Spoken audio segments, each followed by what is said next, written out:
What up, man? What's going on? You know what it is. It's the Charlie Newhart Show. Like and subscribe if you like real content. If not, just get off.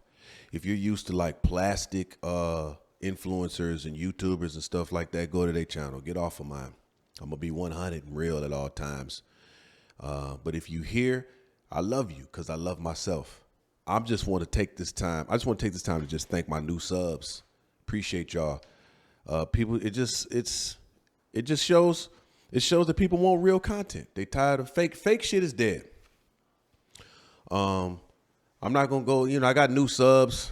I'm not gonna go into who I am in this episode and the things that God has allowed me to accomplish. You can just type it in the search engine and some stuff will pop up. You'll see Charlie Newhart shot. It's probably the first one. Charlie Newhart shot, ex-wife. But yeah, whatever. I ain't nobody special. I'm just a blue collar, regular dude from Romulus, Michigan. It's a city just outside of Detroit. That's where you fly in. There's an airport near there, It's an airport. Right? We fly. I ain't nobody special, man. I don't know. I love talking to y'all. I'm just tired of seeing fake shit on the internet. So I just want to give y'all the real. I'm gonna just rant a little bit in this episode. We're gonna talk about some relationships. Langston's here. Hello. You know what I'm saying? It's my homie. You hear that voice? It's not a white dude. This is a very educated yet gangster ass nigga who is incredibly talented in several different arenas. So this is my homie. He's here. He's got Jeezy ad libs every now and then. It just shouts. Yeah. See that? We're gonna talk about reparations a little bit. Talk about how God humbled me, and I want to do this in the beginning. If you got some questions you want to send me, send them to askcharlienewhart@gmail.com. And questions I try to answer them on the show. If you want me to do a commercial for you, we getting ready to do one for Source Trucking. You can also send me an email at askcharlienewhart@gmail.com. Today's sponsor is Source Trucking Academy. You can go to sourcetruckingacademy.com. Most of these schools is charging $8-9 to put you in school. They charge you all these extra fees to use the truck multiple times. Guaranteed pass rate. $3,800 to get your Class A. There's so much money in this trucking game. You need to jump on it. You know what I'm saying? SourceTruckingAcademy.com over in Corona. Talk to Cody, man. He's the owner. He's a good dude. So, yeah, that's the intro. And, yeah, holla at me. Give it up for Charlie Newhart. Come on.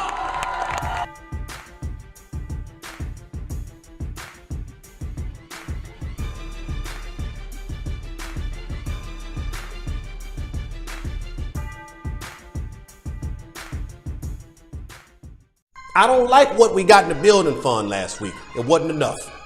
Because y'all niggas ain't giving. And white folks can be niggas too. That's right. So we got to clean house. We're going to start with the altar call. You've been committing adultery this week? Come on down here to the altar. Ain't nobody moving, huh? All right. You've been fornicating this week. You've been hoeing. Come on down here. Sister Johnson. You know nobody, huh? You've been watching porn and beating off. Get down here. Nobody. You've been walking around with a butt plug in this week. Get down here. Nobody moving, huh? I need all the fat niggas in the church to get down here. I'm sorry. I wasn't supposed to say niggas. You've been overeating this week. Get down here. All right. You know what I'm doing? I'm removing all diversity from the church. If you ain't black, get out of here. That's right. Well, Deacon Curtis, you half white, so you just come twice a month. What up? You know what it is. Man, I grew up in church. First Baptist Church in Romulus, Michigan. And it's funny, I'm grateful for the church that I grew up in, because some people got like horrible experiences in their church, horrible experiences with Christianity, and it just formulates their view of like all Christians to a certain degree, because they got horrible pastor taking the money or having sex with chicks in the choir, and I mean, you name it, dog. It's. I don't know why people think that Christians are supposed to be perfect, though. Because you keep telling us that.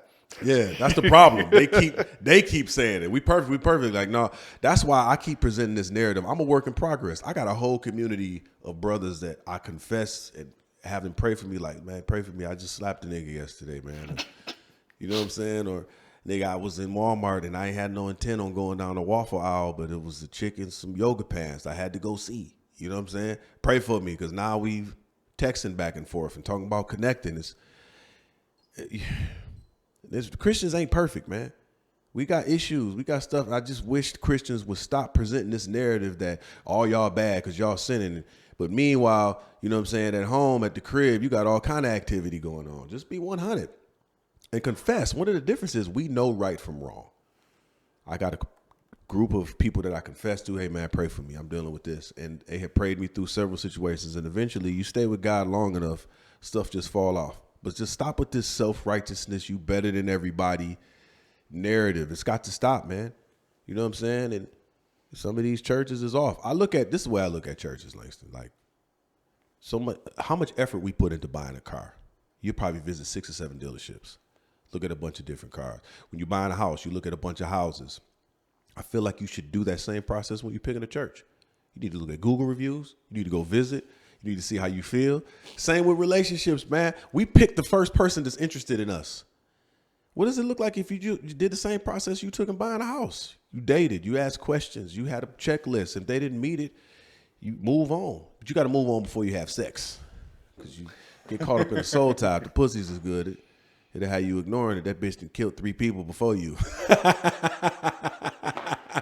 Charlie, I'm not okay with you putting my personal business out there. Man, that nigga Langston wife crazy. She got swords just like that nigga. She got 2 swords, as a matter of fact. That's her rap name, 2 Swords. 2 swords? 2 Swords. Take the time. So I saw so much in church. It was hilarious. And I've been a part of some terrible churches too. Pastor was sleeping with the women. Like, the church I grew up with was dope. It was a dope church, First Baptist. Reverend Woolridge over in Romulus. Great church. No scandals and conflict. It was just a really good church, good man of God. And I stopped going to church for a while. And then I started going to this church, dog, on 7 Mile. And the pastor, this nigga he was chewing in the chick, one chick in the choir. Another one was an usher. My man nigga was doing his thing. And it's funny because he'd build all his money up in the building fund, and then all of a sudden some tragedy would happen where he couldn't build the next building. It was like he was never able to advance. He was always in this storefront. And he was like wondering why, like, my nigga, you running all the hoes in here, my nigga. But what I appreciate about dude is that he let me cultivate my gift there. I wrote a play, and the play blew up, and we started selling out the church. And then we started taking it to other churches in Detroit, selling out churches. And then an investor came, and let me be real, it was one of my dope niggas, my big homies. Nigga gave me 10 bands, like, nigga, the play blowing up. I want to put 10 bands behind. Nigga put 10 bands in my hand, and we took it on tour at college campuses and shit. And by this time, I was a part of a church that was, where the pastor had his hand in several things, and like that trickles down. So meanwhile, I'm doing a gospel play, nigga, and participating in other activities. I was promoting a gospel play at the club drunk with 40 niggas with me. That's what type of shit I was on. And I was willing to fund the play by any means necessary. I'm going to say that. And man, it got wildly successful. It was selling out all these places, and then nigga, it just all fell apart. My production company fell apart. The play fell apart, everything, dog. It tore me apart. But honestly, man, I was living 2 lives, and I didn't really have a community brothers I was confessing to. I was hiding shit. So basically, I was just like some of these pastors I be talking about that had these churches, and they be doing shit and not telling nobody. I was doing the same shit with this gospel play, and it fell apart. And actually, dog, to be honest, God judged me, man, because it was like 05, 06. I was working at Ford. And this is when the play and all this shit fell apart, dog. I had a pain in my body that no doctor could explain, dog. This is right when the play fell apart. I was living these 2 lives. I was gospel play, doing street shit at the same time. And I remember that's around the time that we stomped this nigga out in Atlanta and robbed him and shit. I was wild. God judged me, man. Like, all the play fell apart, and then I had a pain in my stones that no doctor could explain, dog. Fuck that. Nigga, it felt like somebody. It felt every time I woke up, it felt like while I was asleep, 100 niggas was kicking me in my nuts all night long. I was waking up like, what the fuck? And all day long, I couldn't pee. Then when I sprayed, it hurted. Like any type of fluid that came out of my penis, it hurted. I went to every doctor. Nobody could explain. I was like, the fuck's going on, man? Did I fuck around? What have I done? No doctor could explain what was going on with my body at all. And basically, in that time frame of pain is when I started changing. Like, all right, man, I'm going to start reading the word now. All right, I'm going to start living right. All right, I'm going to stop living two lives. All right, let me try to live right and go to church and write down my goals and read about. Like, I completely changed. I started getting to work on time. And I stopped fighting at work. Because not only was I fighting in the street, I was fighting niggas at work. I can't tell you how many times I got suspended. I knocked boxes down on the supervisor, knocked him down. I remember I socked the nigga at work. Like I said, I was out of my mind. You're wilding just a little bit. I was just a little bit. I was wilding just a little bit. I was selling several things at work also. Yeah, I was gone. But God judged me, man, and I was going through all this pain, but I started changing my life slowly but surely. So I remember going to the doctor, and this is probably a year and a half in. I completely changed my life. Nigga, I ain't drinking no more. I ain't hanging out. I'm scared. I was 8 months celibate. I was just like, I don't know what's going on. God, please heal me. I go to the doctor, and he was just like, hey, did you get a vasectomy a couple years ago? I was like, yeah. I got some clips put on, you know what I'm saying, to keep me from having more kids. He was like, you're experiencing complications from that vasectomy. He used the clips. He said, we can go in and just take a bunch of tubing out and burn your ends. I was like, nigga, I don't want no tubing removed, nigga. I don't like the sound of that. The fuck you mean tubing? I don't want nothing burnt in my sack area. I don't want none of that. Like, what do you mean? Nigga, I don't want that. He was just like, well, you can get a vasectomy reversal. And I was like, cool, let's do that. He was like, yeah, well, give me $7,500. Let's not do that. $7,500, nigga wanted $7,500, dog. So I was like, dang, God, where's this money gonna come from? And right around that time, I had this goal wrote on my wall that I wanted to leave for, by the age of 30. It was like 2007. So right around the time that doctor said, give him $7,500 and the pain to go away, about a week later, my union rep came by and was like, hey, anybody want to leave forward? We'll give you $100,000 to leave. Nigga, I was gonna quit for free. I take $100,000, dog. I signed that paper. I left. The $100,000 was like $68,000 taxed. I took the $68,000, peeled off the $8,000, got the vasectomy reversal. Nigga, pain went away. I was like, glory to God, man. And then I had 2 more kids after that. So they must have been up in heaven talking to God like, God, we got to get down there through Charlie's ball sack. Make it happen. Make it happen. He's got to get them clips taken off the piping, okay? And really make it bad when the doctor explains it to where he chooses to pay. Like, nigga, you can get your tubes burnt or your piping removed. Now I had 2 more kids. I got remarried, had 2 more kids. That's my journey. And by the time I got married, dog, I had like a year of celibacy. No alcohol, no masturbation, nigga, no porn. I was like, it scared the shit out of me. And I'm a dirtbag now. It's unfortunate, but now I know better. So I'm on the path back. Because after the divorce and all that shit happened, I kind of went sideways. I just wish, as a Christian and as a believer, people would just be real about their journey. You ain't got to tell everybody all your business, dog. Like, but still, what will make people relate to you, we lead people with our strengths, but we connect with our weaknesses. You know what I'm saying? But if you don't ever have a balance between being interesting and being interested, you always the nigga that's going to make people think Christianity and being a believer, they're not going to want to confide in you and be 100 if you just always, nigga, I'm perfect. Y'all niggas is trash. I mean, that's one of the things that drove me away from it. It's just it was always, we're perfect. Everything is perfect. I'm like, I see the dirt y'all are doing. Like, nigga, we see. I think what kept me from doing that and still keeps me from doing that to this day is I took my cousins, they was pimps, drug dealers and all this shit, and they used to throw these big parties where motherfuckers would come through. There'd be 50 people in there. It'd be like 10, 15 dancers, and there'd be 50 to 100 people in this room. And nigga, I'm like 16, 17. They said, nigga, you can't tell the people you see who walk in here for this party. You can't tell anybody. If you do, you'll never come back. And I'm seeing niggas from the church in there, bro. Nigga deacons, and I'm seeing family members, uncles and shit. Like, these niggas is some free, and these the main niggas in there turning up. Nigga, dropping money. Them niggas is going to the back for the extra action, the whole nine, but it just made me, now I don't judge men. You know, I expect you to have flaws. I talked about that in the episode with Craig. I expect you to have flaws, and I don't expect you to be perfect.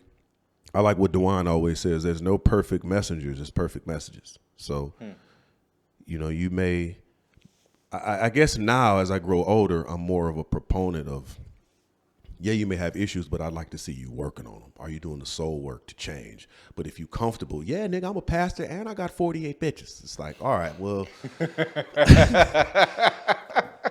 that's a bit far. To me, I don't want to relish in my misbehavior and sin. I just want to be like, hey, I did it, man. I'm working on it. I don't like it. I don't like that I got these habits and proclivities sometimes. I can't stand it, man. So I'm praying, I'm fasting. I'm like, God, it's going to fall off one day, but I'm going to be real about it on my journey. So then when I finally arrive at the place where I really want to be, you'll know that, man, that nigga, he's there. But he talked about his journey the whole time. But if you comfortable in it, then that's the problem. But I didn't see it all. Seen it all. So I'm going to this church. So when I was like, around that time when I took the buyout from Ford, I was going to this really dope church. His pastor, his name was Bishop Jabert, man. He was an awesome man. The guy, he became a millionaire before he was a pastor. And so he wasn't out there begging for people money. And like he was like, I was rich before I became a pastor. So my story ain't like everybody else. I know how to get money. You know what I'm saying? I ain't got to beg you for your money. He said, I had a Benz that was out there in the parking lot before I became a pastor. So what? He said, I know how to get rich. And then he was like, I'm going to teach y'all the skills that I learned through the Bible to get rich too. I'm like, this one of the realest men of God I've ever came across. And he was 100. He was like, I've never touched a woman in here. He was, you know, if I touched you in this church, stand up. I'm like, I've never seen this before. Somebody that was rich before they was a pastor. Somebody that was walking upright, loved his wife, had great kids, wasn't messing with the money or church. He was like, I don't need to. He said, you can trust me. You can trust me around your wife. You can trust me around your kids. You can trust me around the money. He was so straight-laced, and I felt it because I know what it feels like to be around a nigga that's crooked. You know what I'm saying? So his walk with God was so supreme, and then God allowed me to ride in the front seat of his life, so I became like security, armor bearer for him because I was like, this is somebody I want to get close to. I want to learn everything I can because the Bible says, follow those who through faith and patience inherit the promises. Like, I want what he wants. I want what he has. So I'm willing to do some of the things that I've never seen. And the church just grew. Huge church. And I remember I was doing security one time. And it was this dude that was like, Charlie, go up to the front. It's a guy kind of hanging out by the altar, walking back and forth. And he's staring at everybody in the choir stand with his fist balled up. And he was just being weird at the beginning of church. Like they was prepping, the choir and stuff was prepping the beginning of church. This nigga, he pacing back and forth. Then he'd step on the altar and flex and then walk back down. And it was just like, Charlie, just go and stand next to him. He was, you know, I'm 6'3", 220. The dude was like 5'9", 5'10". And yeah, I ain't got to put hands on him. I just walked up to him and stood next to him. And that nigga looked at me. And he pulled out some change and he threw it on the altar. He looked at me again and then he started walking out and I just walked with him. When I tell you this nigga got to the door and right into like the lobby, he turned around and he looked at me. He was like, I love the Lord. Hallelujah, nigga. What? I swear to God, dog. What? And then he looked at me again and then walked out the church. What? He did it in front of a crowd. It was about 30 of us in the lobby, and everybody bust out laughing, dog. I was not expecting that shit. Like, he had to let me know in his way that he loved the Lord. He was like, I love the Lord. Hallelujah. Nigga.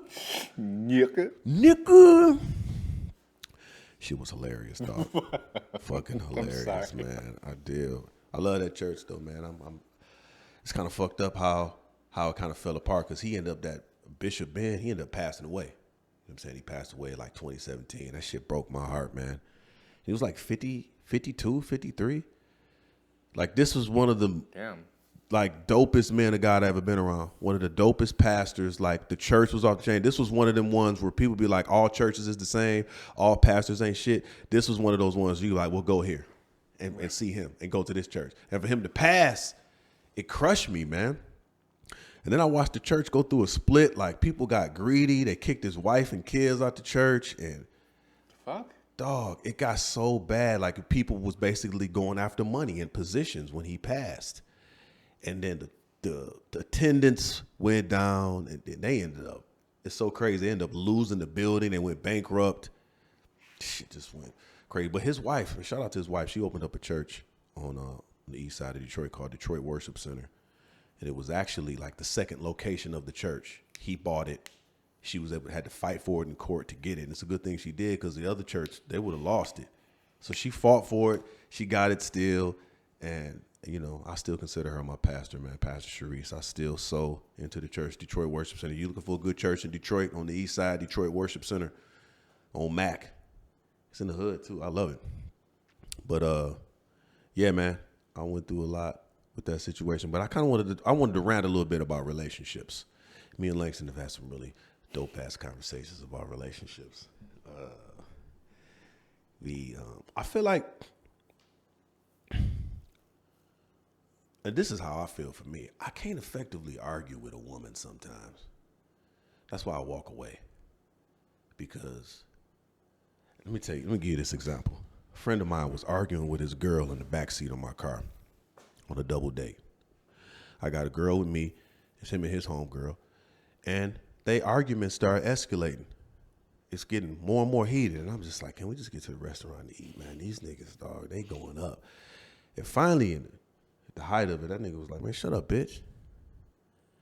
And I was like, surely this will make her fucking stop. Because it was so much, there's so much heat behind it. Shut up, bitch. And she paused. She was like, nigga, you shut up. That's why your dick little.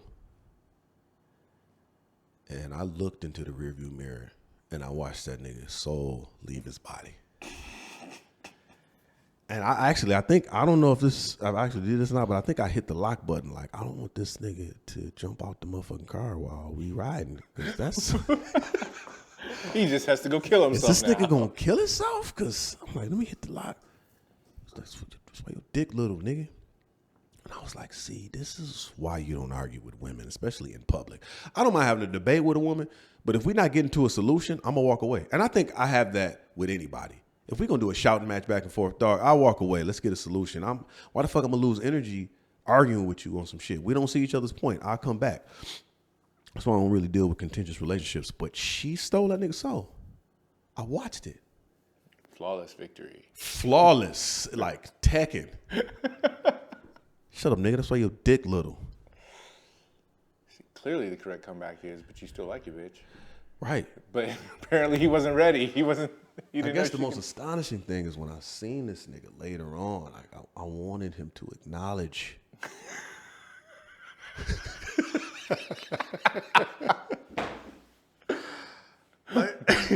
I needed that nigga to acknowledge the exchange and what happened the week previous. So I'm looking at this nigga like, my nigga, are you okay? Like he just got king in Singapore. I was like, dog, how are you? And I was just, without saying it, I was saying it like, what's going on, my nigga? Is everything good? What's popping, man? Nah, man, everything cool, and I'm this. And he's talking about everything else. So you 100, right? And nigga never reached into it. I don't think we was ever cool. We was never cool the same as we was before, because it was just like, I'm gonna need you to address that. Like either you had to talk with her, or nigga, she's lying, or like, nigga, say something, dog. My man just. So was it just quiet after she hit him with that? Silence. Wow. So she really hit him with the power bomb. She killed that Ender. nigga. Just. She hit that nigga with the nuke. That's like what we did to the Japanese. Hit that nigga with the atomic, and it was silence. And they never addressed it after that. And I was just, even to this day, man. Sometimes when I see that nigga, I'm like, man, I know it was like 20 years ago, my nigga, but can you? I would understand if he had the same response as the other nigga that from the other story I was telling you about my boy in junior high. During the bathroom break, we go in the bathroom. This nigga pulled his pants down and took a shit on the floor. Nigga just laid a turd out and then pulled his pants up and ran out the bathroom laughing. And I just had so many questions. Like, okay, this nigga didn't wash his hands. This nigga didn't wipe. Nasty motherfucker. And he thought it was funny. And I remember we wasn't really that cool anymore after that shit. I was like, this is a nasty nigga, man. I see this motherfucker at the our 20-year reunion. He's sitting at the table. It's a burning question as soon as I see him, dog. I can't help myself. I get over there like, what's up, my nigga? Hey, man, remember 7th grade? When you put your pants on and you took a shit on the floor, dog? What was that about? That nigga was like, oh, man, it was the 90s. What is that even?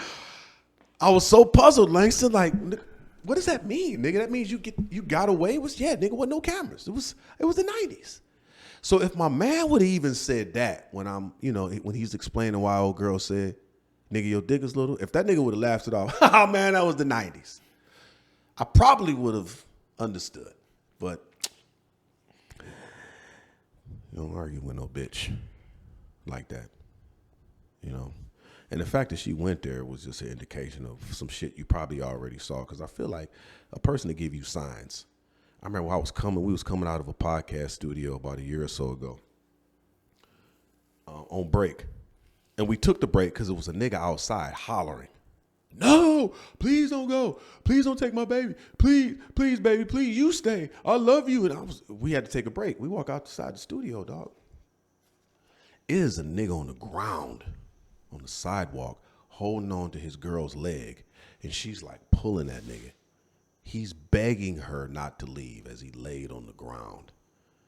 And when she finally shook her leg free and took a couple steps away from the nigga, he just bawls. He's bawling, crying on the ground. Right?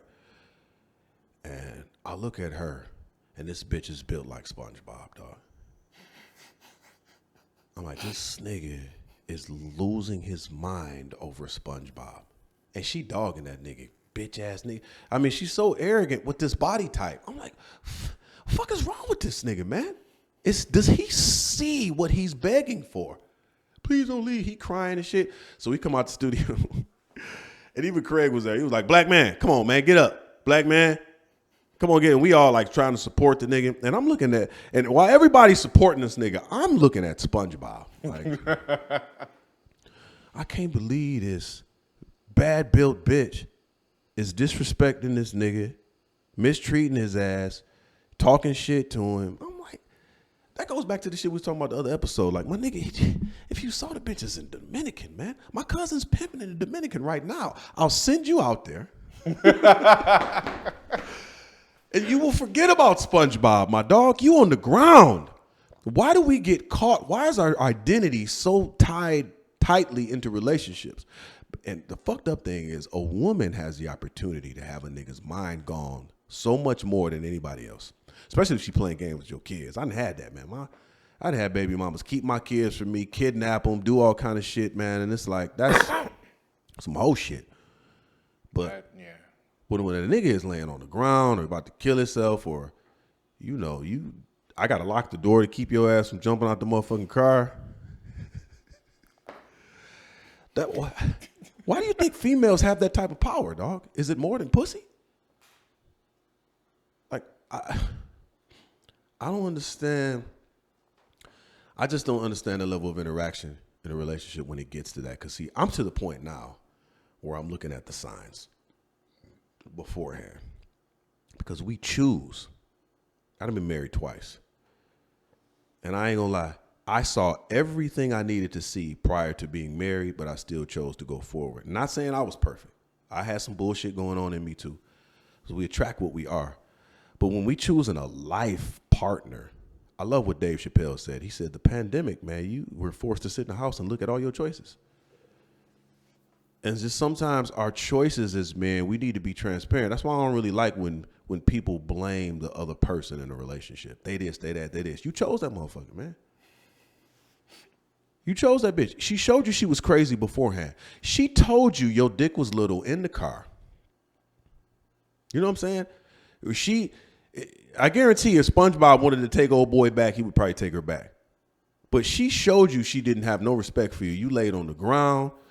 You was crying for her, and you took her back, and it's like, dog. Yeah, the Rubicon has been crossed at that point. Like, just move on. Move on with your life. Move to Mexico. Start over. I don't really know, but. Dog, you gotta. I think. Although, Go in ahead. his defense, I remember I did get in an argument with an ex at one point and almost burned my house down. You almost burned your own house down. Yes. See, but do you have kids by her? Oh no, this was before I had kids. It's just I went to go see her. Like, oh really, bitch? And so I got in the car, but I had been smoking a cigarette and I threw it in the trash can, and the trash can wound up catching fire. Oh shit. She said some shit, and I was like, oh no, I'm gonna come see you. And so I put the shit out. I was thinking like you put gas all through the house. And was No. about to drop It cigarettes. was just no. I'll burn this bitch down. No, I'm not. No, not for any reason. That's what I'm saying. But you got a level of sanity in a relationship. Sometimes, man, look. The worst thing somebody can do is have their identity solely in a relationship with another individual. Like your identity can't be in another person because that person can change their mind at any given time. And also, too, this is how I feel as a man, especially us as creators, Langston. Like every man has a 2-year-old inside of him. And that 2-year-old want to come out and play. That 2-year-old want to be vulnerable.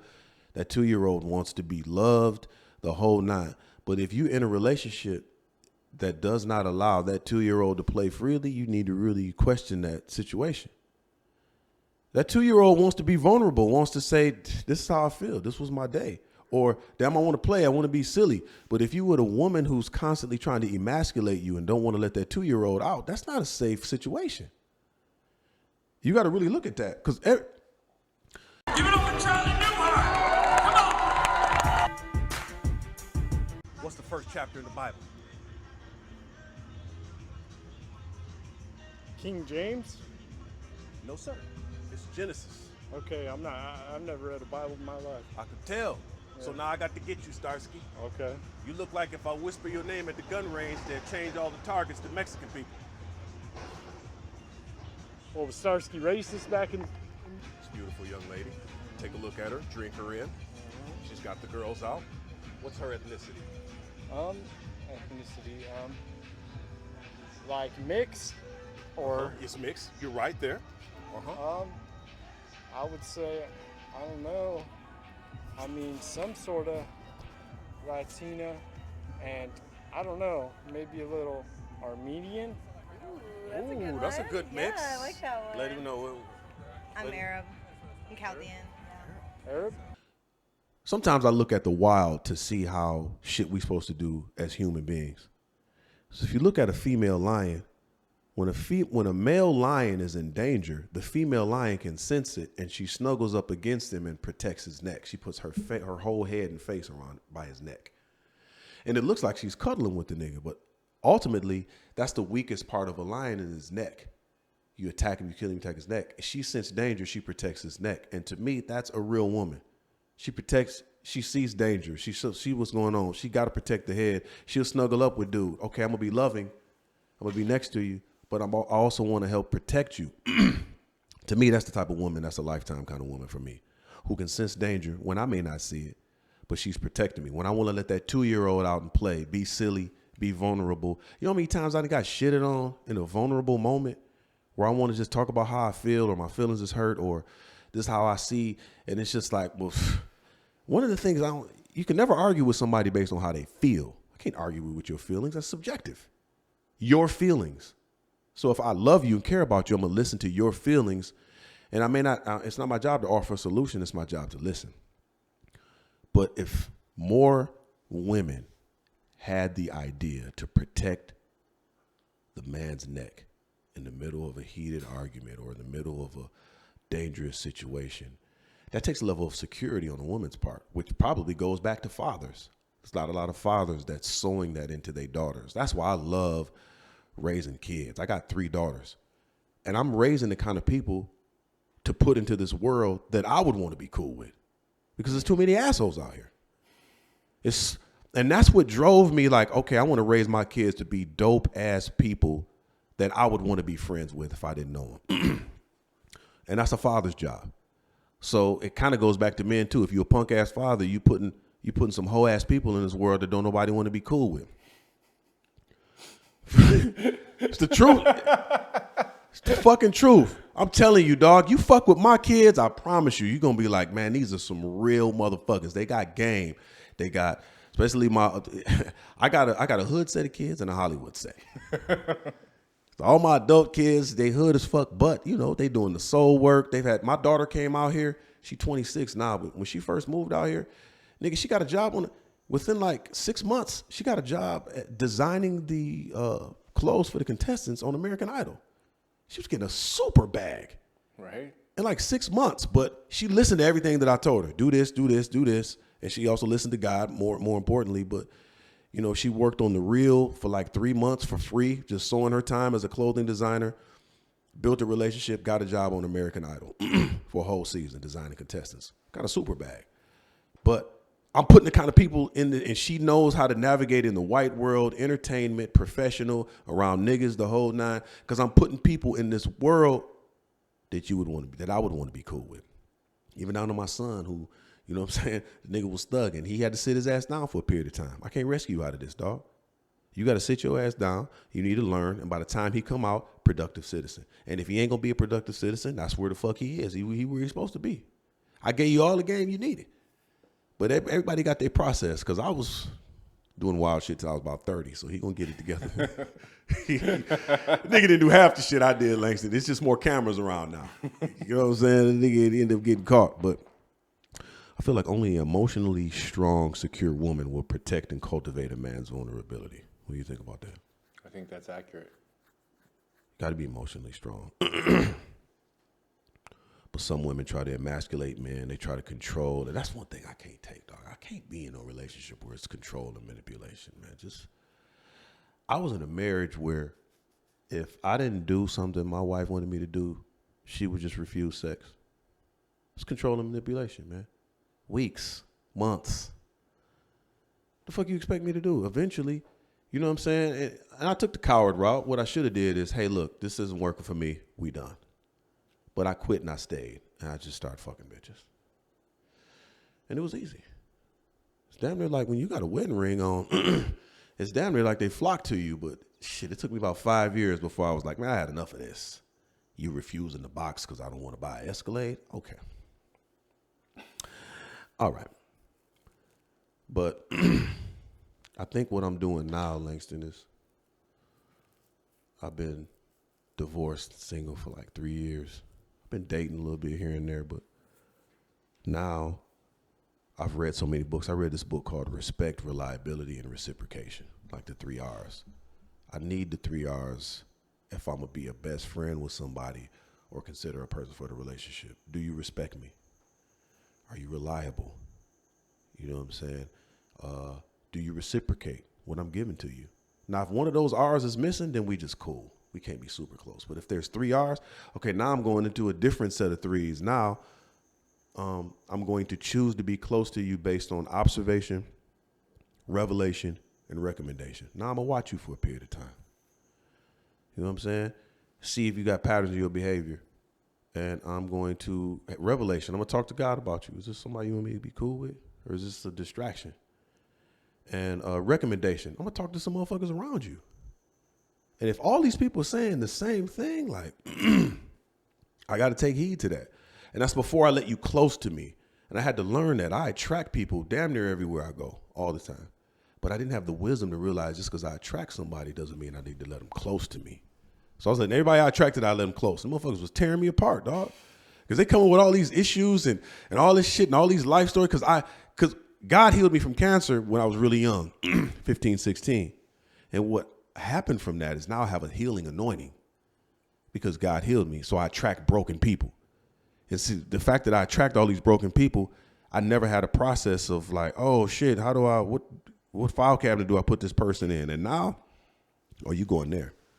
Till I can observe, revelate, recommendation. Okay, cool. Now you allow, and then some people get frustrated. They get mad at me, but you don't want to hang out. I one nigga, man, you a weird nigga. You don't want to hang out. No, nigga, you weird.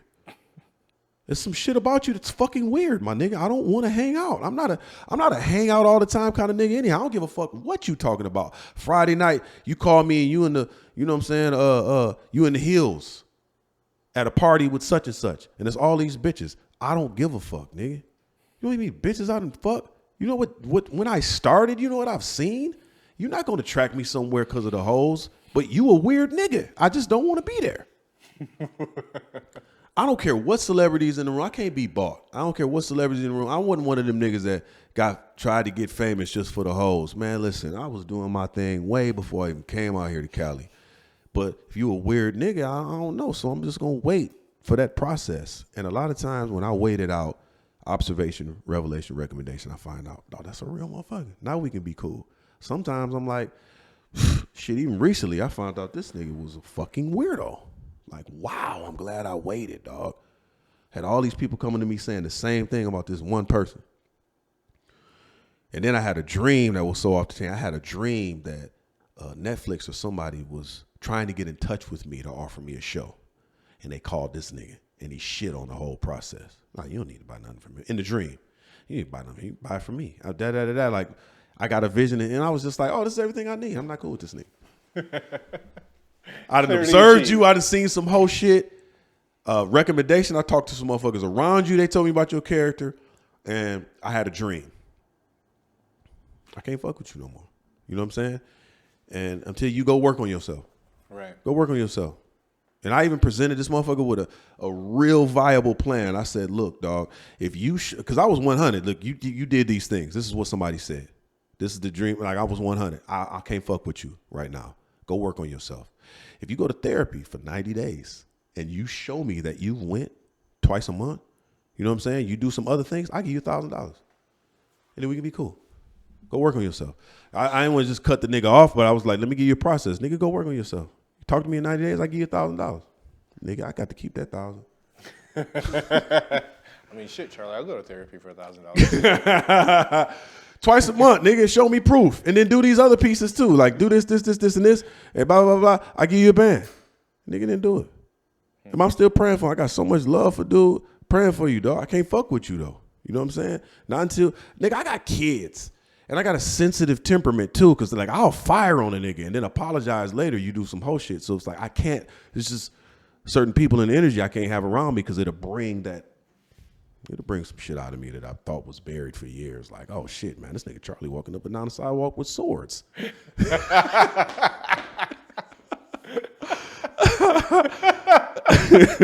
I'm off, Langston. That's what I'm telling you. I got to be careful. Like, man, this nigga might have me out selling dope. If I ain't careful, I've been through a lot, man. I'm off. The traumas, the cancer, being shot, being hit by cars. It's just I have to go through a lot before I interact with people. But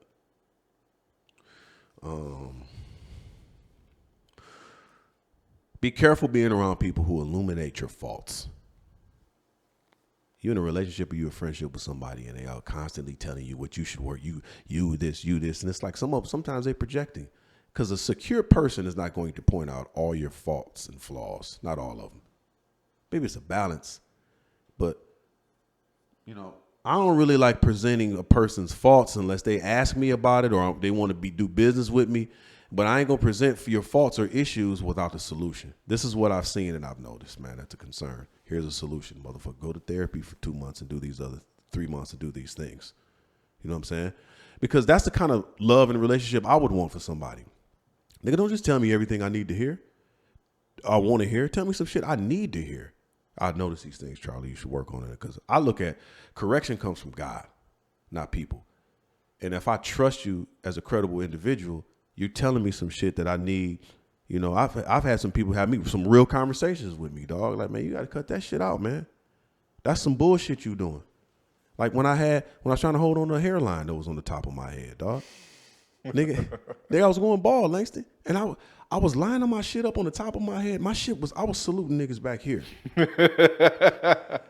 Hairline was fucked, but I don't know, dog. I was in my own zone, and I remember I had cut my shit, put my line way back there, man. It was all lined up. I got all clean, and I was getting ready to go hang out with one of my niggas. And that nigga wouldn't let me in his car, dog.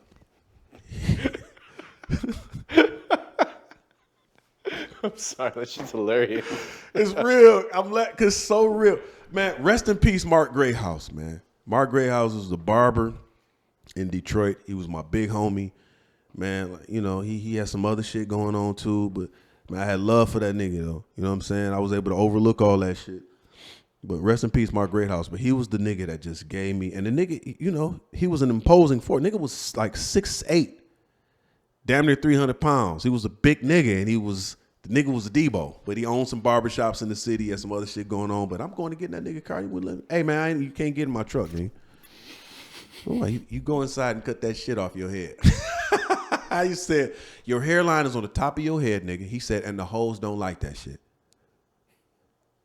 Dog, that shit crushed me, dog.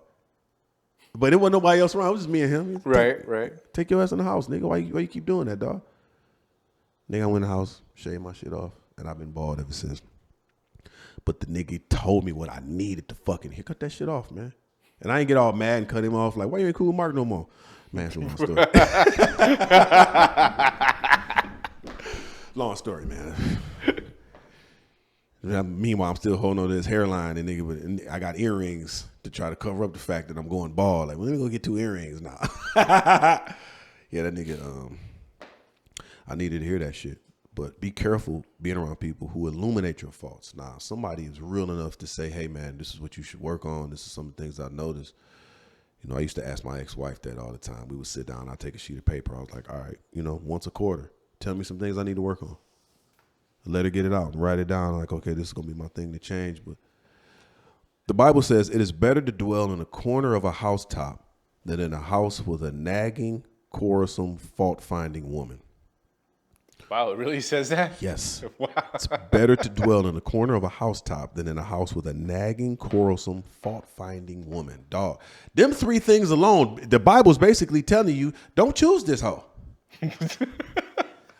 It may not be that exact language, but it's very close, like quarrelsome, fault-finding, nagging. Like that's what will run me away. So, man, I done cut off so many women who they just thought it was their job to just find every fault. And almost I felt like it came from a place of insecurity. Like you don't have no successes. You ain't took the time to accomplish nothing. So you just finding fault with me, quarreling with me every time, and nagging me. Like us as a creative, just think about how much creative shit did you do that you need your mind. And you getting into it with somebody that's nagging and quarrelsome and fault finding. How difficult does that make your fucking job? Well, I mean, let's just look at the past few weeks in my personal life. I've been lagging. I mean, if we're gonna keep it real. My production just on this show has gone down because I've been dealing with personal issues, you know, with basically that situation. Hell yeah. You know what I'm saying? And I'm just rounding the bend, but I mean it's never been more stark than, you know, it's like when you just have this constant negative force, and it's like when you're not sitting there just digging trenches, or you have to use your mind in a creative fashion. Wow. It can destroy you entirely and just change the entire course of what you're able to even accomplish. Nigga. So, I mean, because, I mean, for me, like, I can't just, even if it's like a podcast, I can't just sit down and be like, just tap the keys and it just comes out on the other end. Like, you have to be present. But if you just got, you know, some negative force inside your house, you know what I'm saying, where you're supposed to be at peace, just constantly it's fucking messing tough with you. It fucks with you, and, you know, it has really negative effects. What I respect about your level of transparency, though, is you was 100 with me in the process. And I had grace and I understood, but you was just like, hey, man, some suggestions or some prayer, or just, hey, this is what I'm dealing with. And you fought your way through. And like you say, you rounded the bend, but when you was in it, I could see it, and I know what it looked like because I got grace for it. But your professionalism is still dope because, you know, most niggas would be like, wouldn't even answer their phone. Or I don't hear from them for 2 weeks. Right. You at least pick up your phone. Nigga, I'm dealing with this, man. Pray for me. Man, I got this going on. You got some advice. Like, man, I love that level of transparency, but I could tell it was fucking with you.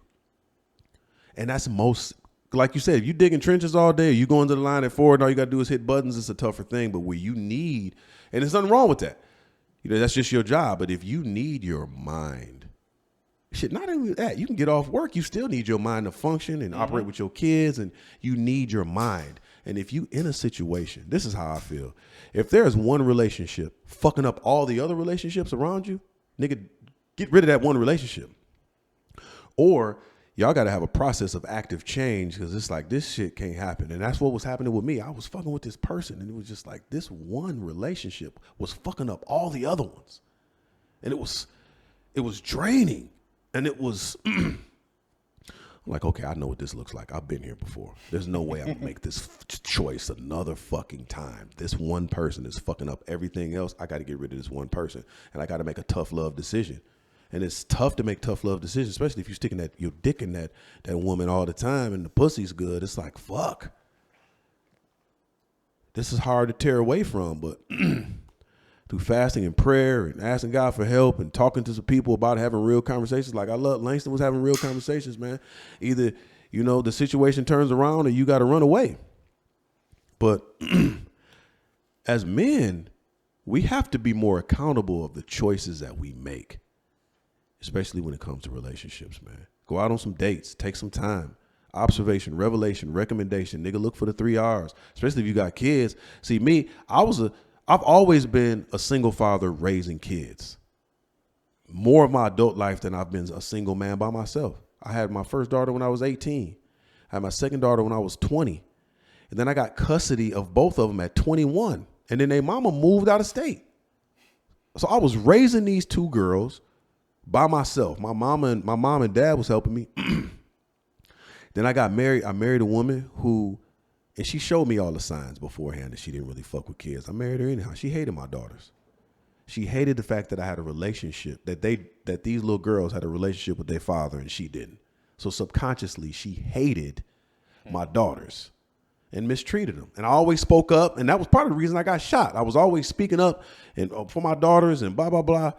And, the day she shot me while I was holding our son. And then she went to prison. And now I got 2 little girls and a little boy that I got custody of. Divorced my wife, got custody of my son. So here I am. I'm this 23, 24-year-old man. I started young. I ain't gonna lie, I started young. But I think I did because I saw so much from 15, 16 on. I felt like I had seen it all and I really didn't see shit. But I'm this single father raising 2 girls and a little boy at age 24.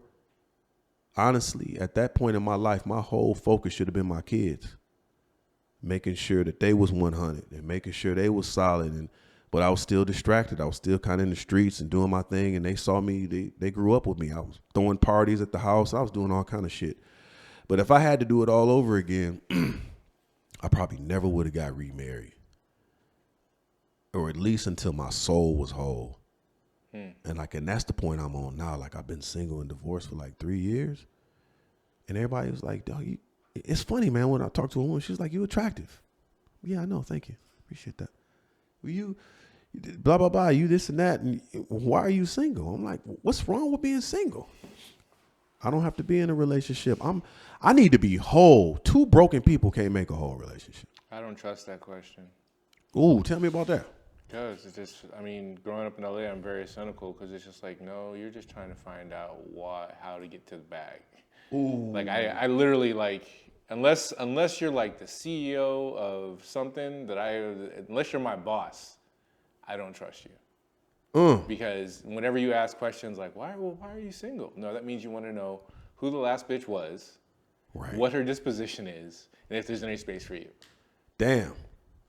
Because I just feel like anyone that is truly interested in you isn't going to ask that dumbass question. Absolutely. You know what I'm saying? Absolutely. It's such a leading question. That it is. I just find it really suspect. Like, what are you trying to find out really? Like, damn, I never thought about that. You're right though. Like, what? I think every dope person that I come across, that question never rolls off their lips. The fuck difference do it make? Because bitch, you single too. And I'm not asking that question. Why is it so? Why are you single? Why are you single? Because I choose to be. Like, I got to work. I remember the pastor that I told you that passed away? His wife, Pastor Sharice. Man, I got so much love for her. That's why I still stay connected to this church, because she just got such a connection with her members, and I still tithe and pay my offerings there. And she called me one day and she said, I got a word from you. Because this was like a year after my divorce, and I was out here wilding. She's like, I got a word from you. She said, you can either hoe or heal. That's it. She said, that's all I got. Love you. Take care. Hung up. I'm sorry, what? You can either hoe or heal. And this is just out of the blue. Yeah. This is in the middle of me hoeing, basically. You know what I'm saying? This is in the middle of me. I'm dancing. I'm knocking 5 or 6 a week. I'm in it. Like, you know what? I'm hurt. That was my excuse. I'm hurt. I'm healing. So I'm dancing. I'm out here dancing. She hit me and just said, I got a word. The Lord said you can either hoe or heal. And it hit me at my core like, oh. No matter how much I run away from it and hate it, everything I put my hands to in entertainment blows up, right? So entertainment, media, shit like that, I'm called to. So my car, me being on the way to the Oscars, that's my ministry. And basically the person that I was with is a distraction on where I'm going. It's roaches, rats crawling on me. It was fucking disgusting in this dream, dog. And this around the same time she said you can either hoe or heal, right? But I wouldn't really listen. I was still fucking with this person here and there. And then I had another dream, dog. This is why I love God. He said he speaks once, yet twice, yet even in a dream. Then I had another dream that I was in this house. I was trying to fix everything in this house, and it kept falling apart. And the person that I was with was standing behind me with her hands on her hips. This person I was dating. And everything in the house was falling apart. And I was like, God, what does this mean? Like, it ain't your job to fix this person. Your job is to build the kingdom. Leave her to me. Be focused on what I called you to do. So I get all these dreams and warnings now that I pay attention to. Like, let me just heal instead of trying to be in a relationship. Men, it's okay to be single for a season. Even women. I got a cousin. She just jumped from relationship to relationship. One of my homies, relationship to relationship. Dog, sit down. Get healed. Know who you are. Face yourself. Ooh, that's a scary topic. Fuck. That's a terrifying topic. Nigga, you know how difficult it is? You know the thoughts that I have on a Saturday night at midnight? Nigga. That's where you find out. We need to go through everybody's text messages at midnight, Saturday night. What type of shit you on? Like, that's where I be. No. Say what? No. No. No. Nigga, that's where you see what's really going on, dog. Because I'm saying, I'll be good some days. And then some days, dog, I'm like, man, what would it be like to just do this or do that? And then I send a couple text messages out, or I'm still working on me. But I have to be by myself for a season. About to hit an hour. Huh? We hour in? Yeah, we're an hour in. Sex creates soul ties, so be careful. That's why it's so hard to shake that person. Pussy No fire. power stroking unless you like them. No power. Exactly. Nigga, me and Langston had this whole conversation, dog. I was like, man, listen, dog, this is what I tell most niggas, man. And this is, first of all, you're supposed to not have sex. So, okay, not to. You abstain. But if you have sex with a woman and you think she might be a little crazy, or you don't really want to be around her long term, give her some trash pipe. What are you doing power stroking these crazy hoes for? Look, and then man, they in your driveway crying drunk, stabbing your tires out. I try and approach every job with the same level of excellence. This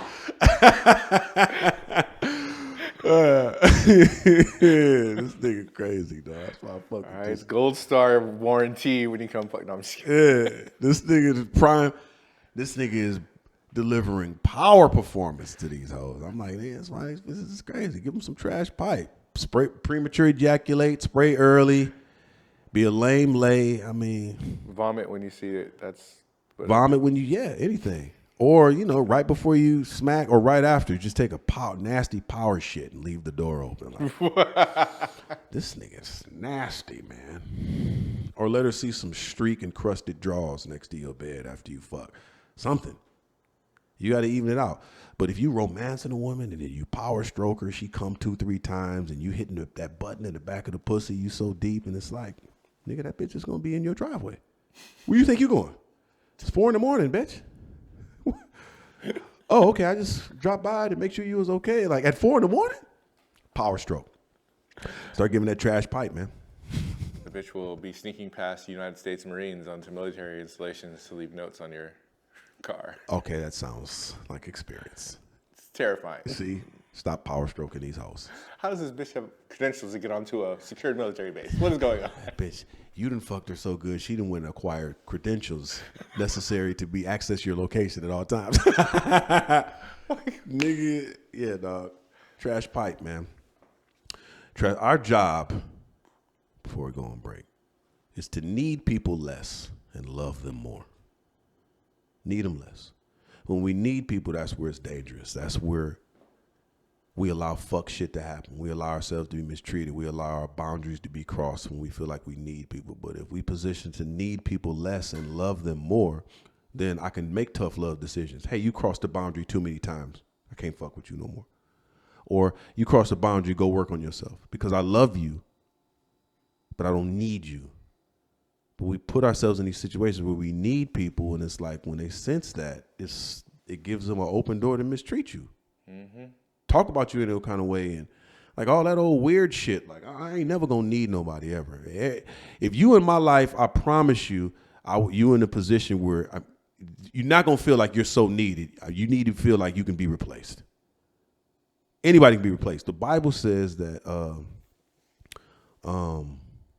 What does it say? It says, when you're righteous, that blessings will basically follow you when you're walking upright and righteous, no matter what. So as long as you're doing the right thing, trying to, blessings will run you down. And those blessings could be people, whatever. Like, all right, I can't hold on to that.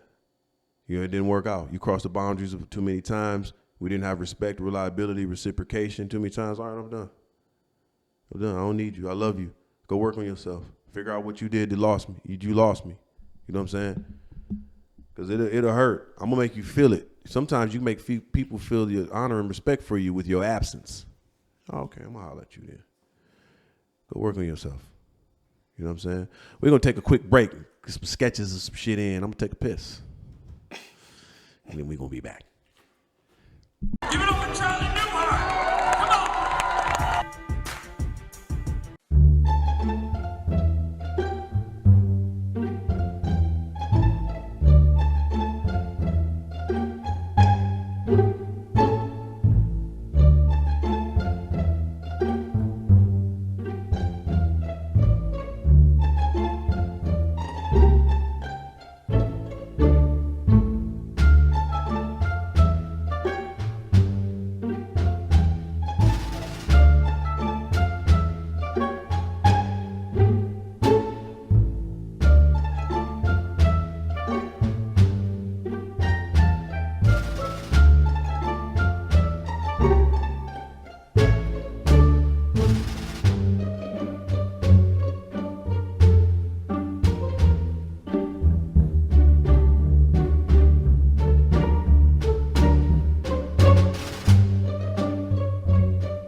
Yeah, it was a nice break. Look, I think Hollywood needs to do a check-in, just like, gangster shit. When you tap into a location, you need to check in. Blood or Crip or some gang shit. You need to check in, Hollywood, because y'all have told Mike Tyson's story completely. Took it out the news and everything. Didn't give him a dime for it. Did you hear about that? Yeah, That shit, wow. I find that to be pretty amazing that you were trying to rip off Mike Tyson like that. You trying to rip off Iron Mike? Like, I understand if you had a certain narrative, which I get it. When I watched the show, at the end of every episode, it was like a whole commercial for domestic violence and if you've been mistreated and yada, yada, yada. Interesting. I think that's probably why they didn't want to involve him. But damn, man, you could have at least presented him with the opportunity to give him a chance whether he wanted to participate or not. And this, at least just a consultant on set. But you know what? This is your life, Mike. This is what we're going to talk about. Here's a bag. Here go $1 million rock. You know what I'm saying? Here goes $1 million. Just something, bro. They did the same thing with Freeway Rick on Snowfall. Yeah, I was kind of wondering about that. Like, did they give him any? But no, just took the story and just took the nigga. And that's just so typical Hollywood. Well, it was in the news. It's public record. He just wrote a story about it. It's I'm so tired of hearing that shit. Get the fuck. Man, there's certain things that can happen to prevent that shit from happening. Flat out. And I feel like we in an age where there's whole leagues for Italians, for Jewish council, Koreans, Japanese, all that. We need a league. We need a Hollywood league. Flat out. I'm laughing because I have a very inappropriate joke. Oh, I need it. No, we're not. Fuck you, dude. We're not getting you canceled today, Charlie. Man, we need it, dog. Especially if you speak bad publicly about a black person, it should be a whole anti-nigga league.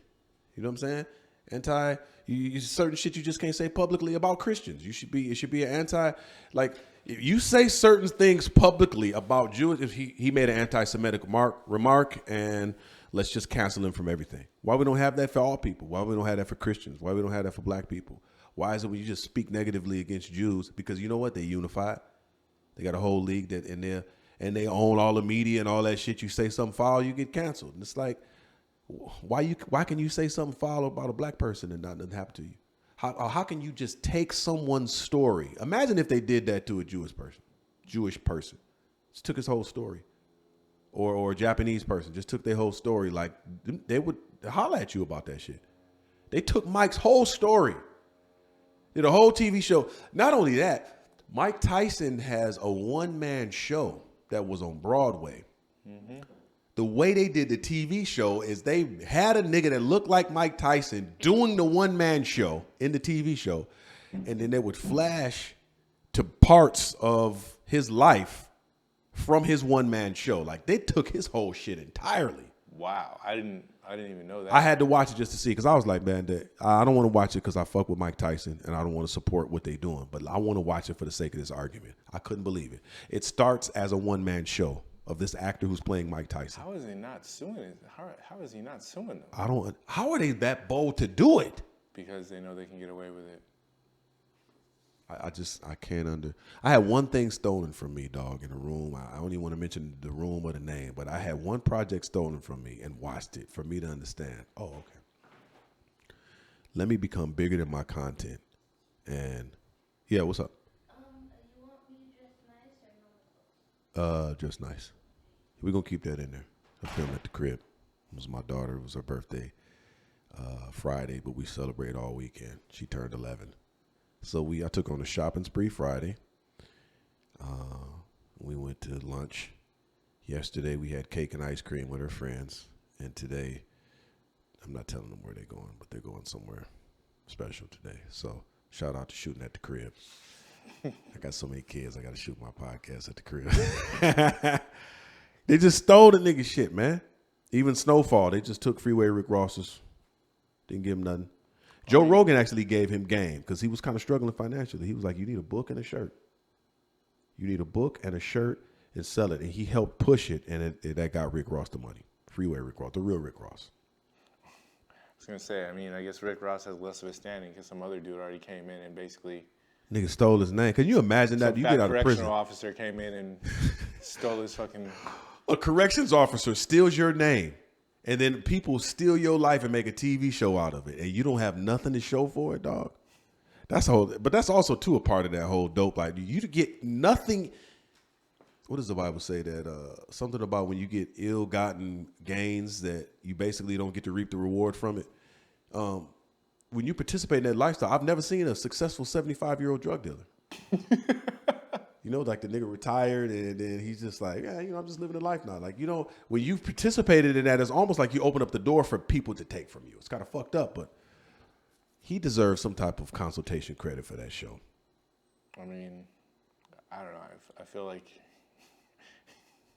the U.S. government probably... Say what? U.S. government probably should step in and be like, yeah, I guess we got you into that. Maybe we should just... Yeah. Maybe we should help I don't know. I feel like Hollywood should do a check-in, man. And so many people have been hitting me about wanting to come here and pursue acting and comedy. I'm going to just be 100 with you, man.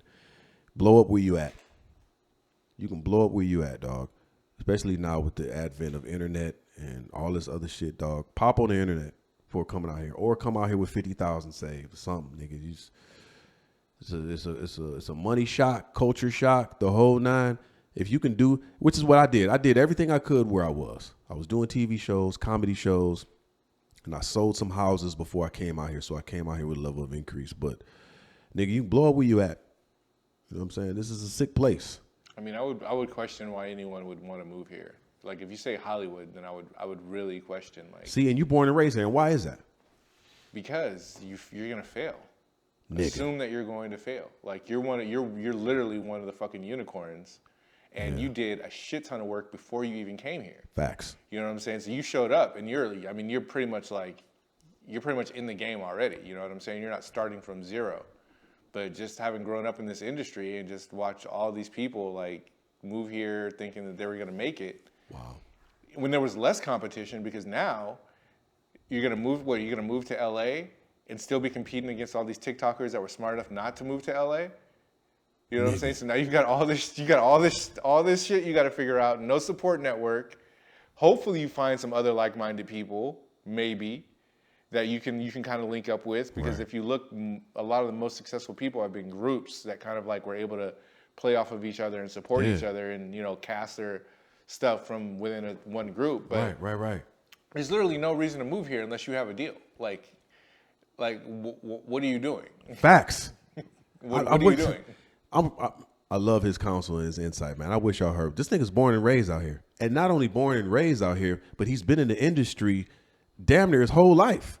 His father was in it. Like, niggas, do not move here, dog. Stop it. Stop it. I got to get away and I got to be in California to make shit happen. The fucked up thing is people think when you move somewhere, you take you with you. You know what I'm saying? And you the fucking problem. No, I don't want to watch. Come on. Quit trying to make me watch your comedy special or listen to your SoundCloud. You ain't got enough hours in yet. You need 10,000 hours. Read Malcolm Gladwell's book, Outliers. 10,000 hours to be a genius in any field. You can get that 10,000 hours in Kansas in your garage shooting a fucking podcast or on a green screen shooting videos. Pop and bubble where you at. And it took me a little while. Like Craig and Tyree Spivey, them niggas really had to sit me down and give me the game on the internet shit because I didn't want nothing to do with this shit. I came out here with credits and some money saved already, but I was just like, I'm going to get an agent, I'm going to book roles, and I did. I got an agent. As soon as I got out here, I got an agent, and I booked a Slim Jim commercial. Then I did Chicago PD. And then, you know, I had my own comedy show at Flappers in Burbank. Like, but I already had momentum. And I sold out a show at the J Spot in Inglewood. Then I sold out a show in the Comedy Union. And I just kept the same hustle, but I was working my ass off. And them niggas was like, dog, you need to tap into this internet shit. It's like getting the streets. Nigga, fuck the internet, man. Them Twitter finger ass nigga. I don't want none of that shit. Fuck them niggas, man. I didn't have nothing. I didn't even have a phone. I sold out the J Spot and the Comedy Union, nigga, with no cell phone and no social media. I booked roles on TV shows and commercials with none of that. I had a dope agent and manager at the time. But my hustle, you're right. I'm grateful to God. God made me one of the unicorns. I represent one of the 2% of actors who come out here and successful, but I already had momentum going. And I had no phone, no social media. But I don't know if I'd be able to get away with that shit today. Because social media it used to be social media was frowned upon as far as hiring actors. Because they didn't think that was real. And they didn't think it would, the views and the subs and all that just didn't transfer over. Probably like 6-7 years ago. And it didn't. But now, I had to jump in. And that's why I'm like, real nigga, people have to tell me you can't say that online because I not only do I not know, I really don't give a fuck because I done been successful before this shit. I'm not begging people to sub to my shit so I can be famous. I already popped before that in my own way. And, you know, I've been famous in my own head. And that's all that matters, whether you think I'm an A-list or not. I mean, I know who I am, but the internet shit is needed now. You can build a fan base. Don't come here. You don't need to be here. The traffic is off the chain. What it costs to live here. If you don't have a network, like you said, like gratefully I connected with a group of YouTubers, Tyree, Craig, like I was able to connect with Slink, these people where it's like, okay, let me just shut the fuck up and listen and watch these niggas. And I'm so grateful for that level of training. I had to shut up. Like everything I thought I knew when I came out here, I had to shut the fuck up and just learn. But honestly, my same pastor who called me and told me that hoe or heel, that same word, before I moved out here, she was just like, matter of fact, before my pastor died, him and his wife, he told me, Charlie, you need to just get a trucking job and just work the entertainment business on the side. And his wife told me, you just need to do YouTube videos 3 days a week and blow up. And I ain't listening to none of that shit. I was like, I want to get a recurring role on the show. I want to get an Oscar. I want to get all of this. I was just in the pursuit of getting this award, and I wasn't listening. And guess where I ended up being full circle? After Hollywood shut down in 2020, and then they told me I had to get a shot to audition, and I told them, fuck you. So basically, I ended up getting a CDL and getting on a truck and doing YouTube videos. The same shit they told me to do 10 years ago. But gratefully, I pursued that industry for 12 years and had great levels of success. I have some failures too, but success. Gratefully, I go to my mailbox now and get residual checks. Thank you, Jesus. Which helps to pay for some of the shit that I'm doing now. But I wish I would have listened to him, bro, 10 years ago. I wish I would have been stuck with my YouTube channel 3 days a week and Instagram. And I'm so new to all of this. That's why I'm so shocked by the subscribers and views I got. Like, nigga, I'm new to, I don't know what the fuck I'm doing. But don't move here, dog, unless you're brought here. You got a deal that flies you out. I love Dave Chappelle's example, man. That nigga live in Ohio. And he fly out here for business and then he take his ass back home. I need to be somewhere quiet and chill. Don't move here. What was I going to say? So I want to talk about this before I get out of here.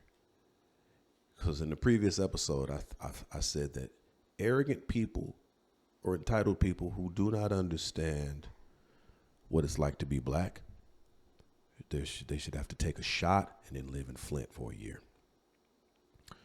And then you experience what it's like to get pulled over all the time and just what it's like. I watched this video clip of Martin Luther King right before he got assassinated, and they said this is what got him assassinated, but he was talking about how, because his speech patterns started to change, because he started talking about, I think I'm leading black people into a burning building. So his speech pattern started to change, so he started talking about, wait a minute. He said, did you know that, certain people were given land, farmers were given land, white farmers were given land, and then they were giving the tools and the teaching processes funded by the federal government to fund that land. And he said, and these are the same people that are telling us that African Americans should grind up by the bootstraps and grind out. The same people that's getting government handouts to fund their land and getting free land are the same people that's saying, get on your own, nigga, figure it out. That's the shit that I'm talking about. The head start is the issue, is my whole thing. And like I said, it's a system. My issue is the system, not the people. I'm talking about a system like the 94 crime bill signed by, garnered by Joe Biden, 1994 crime bill, mass incarceration for black folks, basically. And it was wild out here. The crack shit had niggas wild, but a black person for a gram of cocaine, for a rock of cocaine, got a mandatory minimum of what, 5-10 years or more? If you got caught with the same gram of cocaine, which was considered a white drug, it was, a slap on the wrist. The 94 crime bill was such mass incarceration. It just took niggas out the home. Couldn't be around their kids no more. The systems that are in place is what my issue is. And that's why I did the video, like the Japanese reparations video. And, and I have a caveat that maybe some black people might not agree with me, and Langston agree on this, but I feel like before niggas get a reparations check, you should take a financial literacy course for 90 days. And if you got a problem, you can talk to me about it. Yeah. 6 months or something, because we've been so brainwashed because we don't have identity. And one of the reasons niggas spend the way they spend is because our identity has been stripped by us. So we identify ourselves. How many niggas out here wearing Gucci, talking about Gucci? Talking about Prada, talking about Louis, or like we, and our culture, America's number one export is black culture. We affect the world in so many different ways. Music, sports, everything we involve, we the shit at. You know what I'm saying? But white people, not all, but they want our culture, but they don't want us. So it's like, my nigga, you need to that's the type of shit that I'm talking about. I don't hate white people, but I feel like there's a system in place that you can profit off of us. Just think about before artists started taking this independent route, or like Ray Charles was monumental in his time by owning his masters. But how many niggas out here, rap, R&B artists, whatever, basically have made white people rich for the rest of their lives with their music? I mean, fucking unreal. it is. Unreal. When we finally starting to be independent, buy back the block, take businesses, but it's like, man, you got to get to the point where you got to own your own. You got to own your own. You got to go after your own. And systematic racism is what I have a problem with. I'm not asking for reparations. And honestly, too, if the argument is you don't want to give reparations for slavery, all right. I may not agree with it, but here's something that I'm also present to you. If you don't want to give reparations for slavery, what about giving reparations for how we were treated after? If the Japanese were given reparations for how they were treated by the American government after World War II, what about how we were treated during World War II? What about how we were treated after slavery from let's just say 1865 to 1965, 100 years. You know, redlining. Niggas was getting hung just going to vote. You know, and a lot of people are misinformed, okay? As I talked about in the previous episode, America was a garbage country. People came here. If you committed a crime in Ireland, England, whatever the case may be, you had a chance to serve your prison sentence in England, or they would send you over to the Americas, the colonies. And you would serve your time as an indentured servant here in the Americas, and then you were free. You worked off your debt and you were free. You didn't stay in slavery forever to pick cotton for somebody else, and then your kids was born in slavery and get raped and all that. Indentured, if you look up the definition, it means it's a contract between two people. You owe me this. You agree to work for this. You're going to sign it, and when you're done, you leave. So all these pictures of Irish and Italians coming over, them niggas was criminals, man. Or you had a chance to just come here. If you were poor, you had a chance to enter yourself into indentured servitude in the colonies for a season, and then you're in a new place. So if you was in Italy, you didn't want to be there no more, and you didn't have the money to come to America, you could enter yourself into indentured servitude and come here. That's not slavery. So stop it. Please. That's work release. Fuck. Your kids wasn't born into slavery. It's work release, nigga. With a free fucking travel ticket. Dog. But at the end of the day, we have to establish ourselves an identity that's beyond our skin. It's beyond where we live, beyond relationships. It's got to be in God first, in my opinion. And I'm not perfect. I'm still working on myself. I'm trying to get my podcast to the point where I don't cuss no more. You know what I'm saying? I don't know how long that's going to take. But I feel like when you make God bigger than everything going on around you, then you have a level-headed perspective of what's going on, which is why I'm not a radicalist in some of the things that I see. I'm not surprised that some of these systems that have been in place for years are corrupt. Come on, man. That's why I'm careful about when people say the universe. It's like the prince and power of the air is the devil. That's the universe. So be careful. The universe sent me. I don't believe in that. That's just me. You know, I don't believe that crystals have power either, nigga. You a nigga with 400 crystals at the crib. You think them rocks have power? You a fucking weirdo, nigga. Crystals are really useful. What are you talking about? Crystal meth. I love my crystals. Make little laser beams. Oh, you're talking about those weirdos that pray to them. Yeah. Oh, no, I make space lasers. Yeah. Of course you do, motherfucker. And you chop them up with swords and shit. Yeah, the niggas that worship crystals, y'all niggas is some weirdos, dog, to me. You know, and motherfuckers won't say it, but shit's weird. Nigga walking around with crystals, so this shit has power. Like, nigga, this rocks. Nigga, you got anal beads on your wrist, nigga. There's power in these anal beads, nigga. Fuck out of here, dog. Wow. I'm trying to work on the language, man. I'm still off. But look, got to make God bigger. You know, I get flack for paying my tithes. I get flack for, you know, going to church. Man, that's the white man's religion. But then I got these experiences you can't explain. You know, when a gun is pulled on me and it jams. Or my pastor calls me out the blue like, hey, you got to hold her heel. Or, you know what I'm saying? These dreams and visions that I had about people that are around me. Like God says he holds up secret wisdom for the righteous. It says that in the Bible. Like sometimes I don't know what I'm doing. And also, too, I don't have to understand everything. I think sometimes we worship our thoughts and mentality so much. We feel like we have to understand everything. And I feel like obedience is required, but understanding is optional. I don't have to understand everything. I don't know how the sun was made. Well, nigga, I don't know. There's just certain things I can't tell you the process of an egg entering the the sperm entering the egg, and the way that whole process happens inside of a woman, like this, it's just some shit. I just don't need to understand everything because I want to be a part of something that's bigger than me. Than when I need a miracle, I'm like, Lord, I don't understand. I got cancer. They told me that I may not live. Jesus help me, and then I live. And I watched it happen for my granny. I need to be a part of something that's bigger than me. You know what I'm saying? Which is why I got a couple books to help you keep a level head.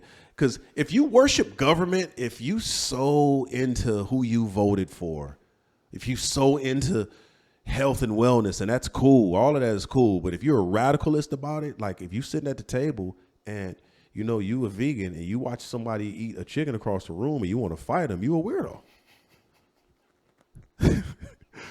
Me and Langston talk about this all the time. It's the radicalist. I don't mind what you believe. But if you are shitting on other people for what they believe and you a psycho about it, you a weirdo. You out of balance. God First. Look, this is one of the books that I read to keep grounded. Battlefield of the Mind by Joyce Meyer. It's 100 insights that will change the way you think. It's a daily devotional. This book and it's devotional. I try to get it in every day. Like, man, let me make God bigger.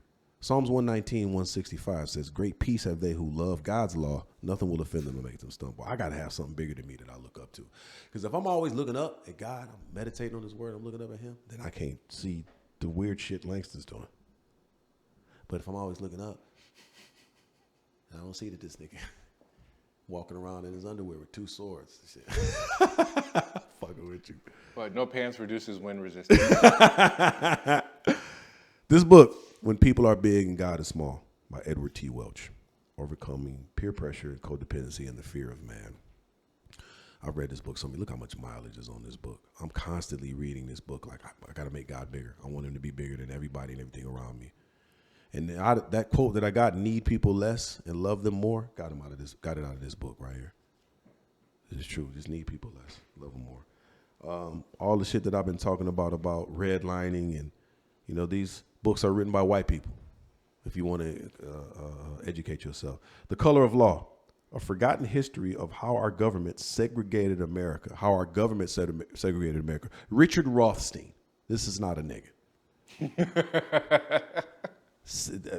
A Jewish guy, probably. If this was Jamal Williams, you probably wouldn't fucking read it. Let's be 100. Richard, and this is, if you saw this name on a job application, you'd probably hire him. But if it was Jamal Williams, just put that resume to the side. That guy's from South Central. This book is fire. Heralded as a masterful and essential history of the modern American metropolis. The Color of Law is a groundbreaking investigation into how U.S. governments in the 20th century deliberately imposed racial segregation on metropolitan areas nationwide. Who's Richard Rothstein? A distinguished fellow of the Economic Policy Institute and an emeritus senior fellow of the Thurgood Marshall Institute at the NAACP Legal Defense Fund. He lives in California.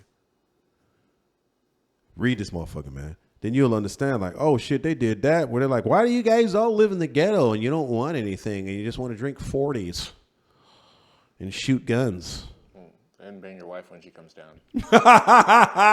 If they only knew. See, it slipped out again. Yeah. You hate us. Your wife love us. That's one of the problems. Some niggas can't get booked on TV shows and shit, man. And because it depends. They pick the most non-threatening, weird niggas to be in shows. Because that nigga, if the producer on the show feels threatened, like, will this guy fuck my wife? Probably not. So I'll pick a goofy, gay-looking guy who my wife won't fuck with. And shit, she probably fucking that nigga too. Yeah. They see me like, wait, how tall is he? Charlie 6'3", 220 with green eyes? Let's suggest a homosexual role for him and see. I'm like, nigga, I ain't available for that.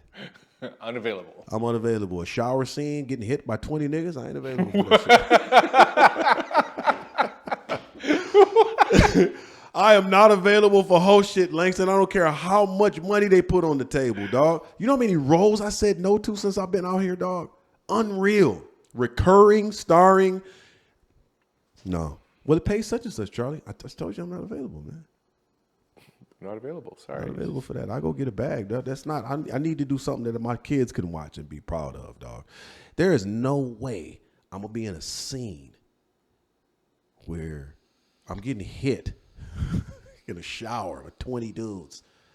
You go back home and the niggas is like, "Hey man, you did a good job in that TV show, man. In that shower scene, them niggas was tearing your ass up, man. You was hollering and shit. Good job though, nigga." Nigga, fuck that. All money ain't good money, dog. So not even like something like Oz. You ever see that sir. series? No, go get a gay nigga to do that shit. That's what I don't understand, dog. Like, I remember the handicapped community was upset with Bryan Cranston because he portrayed a paraplegic in some movie with Kevin Hart. I forgot the name of it. But he did a masterful role. He did a wonderful job. And these motherfuckers in the handicapped community, why you ain't go get a handicapped nigga? And it's like, dog, he's playing a character. I get it. But then on the other side of it, it's like, damn, why ain't that argument the same? Like, you got somebody that's playing a gay role, go get a gay nigga to do it. Nigga, I'm straight. I don't want to. Plus, two, the way I'm wired, and there's certain roles that I can't. Like, if you put me in a sex scene with Halle Berry and you put underwear on me and underwear on her and you want us to stimulate sex, as soon as you say action, nigga, my underwear's coming off. I'm going to try to smack Halle for real. Like, Charlie, cut. We asked you to keep your shorts on. Nigga, I didn't hear that part. Every time you say action, my shorts is coming off. I'm going to be inappropriate. So I just can't be in that scene. I don't have the self-control, dog. I don't do it. Because I think there's a part of me when I do a role, I really take that character on. And I walk away with it sometimes. I played at the Detroit, shout out to the Detroit Repertory Theater, one of the best theaters in the world. Out in this play called 1,000 Circlets, I played an arrogant guy named Caleb. And I got so into the role, nigga. I was an arrogant fuck a year after the role. I walked with it, bro. Because I internalized that shit. You think of like Heath Ledger and shit like that. Like, I walked with that. So there's just certain roles I don't want to do. I don't want to walk with that shit a year later. Like, I'm not going to take a role where a dude kills kids. Gets away with it. This is... No, I definitely hear you. Like, there's certain... Because I've heard that from other actors. They're like, yeah, like, I have to take this shit on. And, like, I'm not... There's certain shit I don't want just bouncing around my already crazy head. I don't want it. It's an actor. His name is Michael Jace. Out here from Cali. Mm-hmm. You heard about that? Oh, I remember him. Michael Jace was on this TV. It was this TV show called The Shield. I damn near can't even. That's what I remember. Yep. The nigga was on a TV show called The Shield, and he played this like super holy Christian guy, right?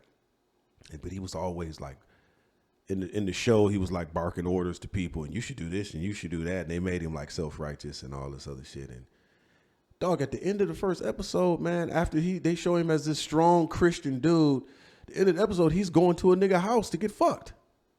Like, oh, come on, dog. And this is his whole theme throughout the show. He's this one way, and then the nigga's going to suck dick and get hit.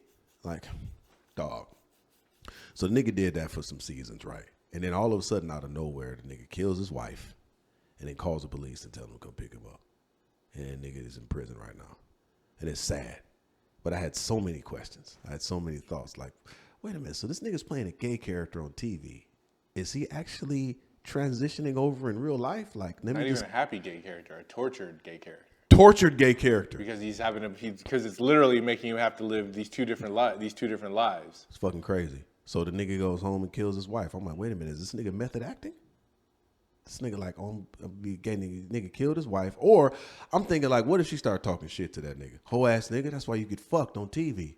Bitch nigga. Or even if she just had different reactions to him doing that and started treating him different because, not even saying anything, just the subtle the behavior. And you know what I'm saying? I feel like it fucked him up, man. And it's just some roles you just got to be careful if it doesn't necessarily fit your frequency. And if that's a lifestyle, something you want to participate in, I'm not mad at you. I ain't judging nobody. I'm just saying be careful. If you're an actor, just be careful the type of frequency you invite in your life because everything ain't for you. Like, all money ain't good money. So I've just turned down certain shit. Like, I don't want that. I don't want to do that. I don't want to play. I remember I turned down this some gangster role, but I had already, it was a crackhead. It was some gangster crackhead. I had already did that. I did that on Corner Store. Did a movie called Corner Store, Roger Gunnivere Smith, and then all of the Tommy Hearns, most of the Detroit people. It was like my first movie in 2010. And, I played a crackhead in the movie. I was like, that's enough. Had enough, nigga. I'm not doing that shit. I'm not doing no. And they offered me something. It was paying some decent money. Like, you want to be crazy? Like a crackhead gangster. I did that already. Straight. What else you got? So, and you can have that type of power if you go in with your own bag. If you go in with your own level of influence. So you don't have to settle. Same in relationships. You don't have to settle. You know what I'm saying? Every man has a 2-year-old inside of him. So get with somebody who's going to allow that 2-year-old to come out and play. Be vulnerable, have fun, laugh, joke, and not be judged and shitted on, which means that you got to choose a mature, secure, loving woman.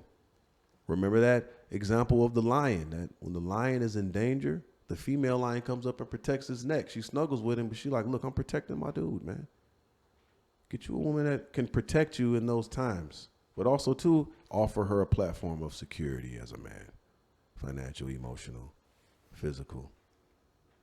You know what I'm saying? If some shit pop off somewhere, your woman should feel like you'll get shit handled. She should feel like my nigga Langston gonna pull out 2 swords and kill everybody in here for me. If she can't feel that way, she like, this soft ass nigga, man. When he get a headlock on the ground, he screams, I don't want none. Hey, look, if you want to do a Q&A, man, hit me at askcharlienewhart@gmail if you want to ask me some questions. I have a question. Yeah. I'll let you finish. What is it? Go ahead. It's an actor. It's actually an actor-related question. No, I want it. So Bruce Willis just signed a deal that will allow him, while he's alive still, to be digitally recreated for the purposes of him still being in movies. So they started with old people, but Bruce has crossed a new realm where he's still alive and is actually going to allow digital reproduction. So basically, paste Bruce Willis's face on 10 fucking Netflix movies. Because he's, so I'm wondering, to you as an actor, how do you feel about that possibility where niggas are going to be trying to sign you up for virtual appearances in theory, and how would you feel about that? Oh, I like it. It's just that in the contract, I need to be able to dictate how I want my image portrayed. Like, I don't want it 60 years from now. It's like, here's Charlie, shower scene with 20 niggas getting hit. Okay, sir, is there something I need to know? Because this shower scene with 20 niggas keeps coming up. And Fuck that, nigga. Hey, I'm just saying the shit that I've said no to. The shit similar to that. I'm like, wow, dog. You kidding me? I'm just saying it's got to be. I would sign up to be digitally recreated, but it's got to be something that fits with my frequency for a lifetime. Got it. You know, and that's a whole nother thing. Then you got to have somebody where you dead and gone watching the shit they put out about you. Damn, that's a great fucking question. But it depends. If that bag is big enough, that's crazy. Now motherfuckers can sell their future likeness. Yeah, because Bruce, he has aphasia now, which is preventing him from acting. Oh, I'm not exactly sure. Something cognitively, like dementia or something? It's something like that. I'm sure somebody in the comments will give us the exact thing. But Yeah. the point is, it's him being on set and being able to act is no longer realistic. Okay. So that's, basically in concert with his family, and there's some questions about whether he was fully cognizant of the decision anyways.